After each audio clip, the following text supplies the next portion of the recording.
প্রিয় দেশবাসী, আসসালামু আলাইকুম। আশা করি সবাই ভালো আছেন।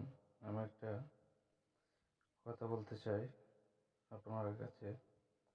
এই যে এলিভেটেড স্প্রে, এটা যদি আবদুল্লাপুর অথবা মিলগেট পর্যন্ত হইতো তাহলে কেমন হইতো বলেন তো আপনারা? এয়ারপোর্ট নামার রাস্তা আছে ঠিক আছে, কিন্তু আরেকটু দূর পর্যন্ত যদি এটা টেনে নেওয়া যেত, মিলগেট অথবা আবদুল্লাপুর পর্যন্ত, তাহলে আমাদের জ্যামজটটা কমে যেত। এই যে দেখেন টাইম পাশে অনেক জ্যাম।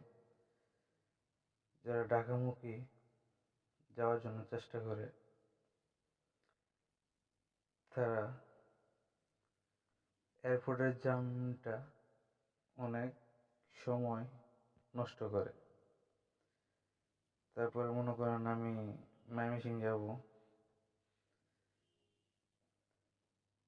আমার তো এয়ারপোর্টের জ্যাম পাওয়ার কোনো কথা ছিল না। যদি মিলগেট পর্যন্ত অথবা স্টেশন রোড পর্যন্ত নয়তো আবদুল্লাপুর পর্যন্ত এটা নিত, আশা করি অনেক ভালো হইতো। তাহলে জ্যামজটটা আমাদের ভোগান্তিটা অনেক কমে আসতো।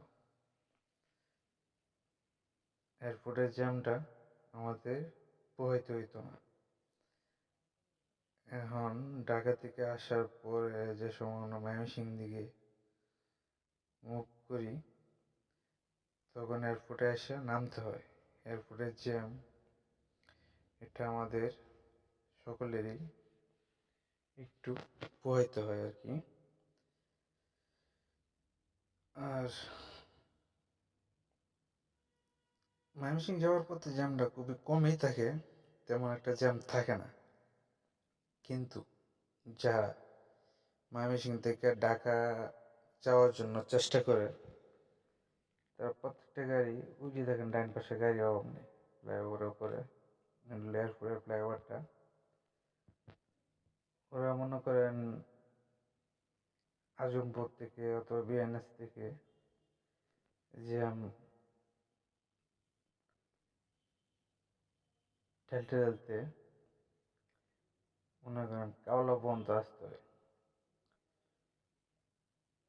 এই জ্যামটা থাকতো না দুজি, ওটাকে আবদুল্লাপুর পর্যন্ত নেওয়া যেত অথবা মিলগেট পর্যন্ত নিয়ে ওই দিক দিয়ে যদি কোনো একটা রাস্তার সাথে অ্যাড করা যেত, তাহলে ময়মনসিংহ অথবা আবদুল্লাপুর ওই দিকে তো যেসব গাড়িগুলো আসতো অথবা গাজীপুর থেকে, তারা ওই দিক দিয়ে চলে যেতে পারতো এলিভেটেড স্পিয়ার দিয়ে। তাতে কি হতো, এলিভেটেড স্পিয়ারও ভালো হতো, ইনকাম বেড়ে যেত। ওরা ইনকামে বাড়তো, সাধারণ জনগণের জ্যামজটটাও কম প্রভাবিত হইতো।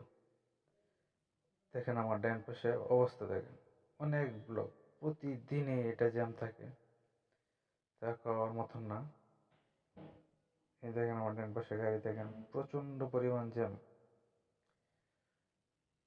এটা আশা করি দায়িত্বশীল যারা আছেন তাদের চোখে যদি পড়ে আমার এই ভিডিওটা, ওটা নিয়ে একটু পরিকল্পনা করার চেষ্টা করবেন, যেন এটাকে আর একটু বাড়ানো যায় কিনা।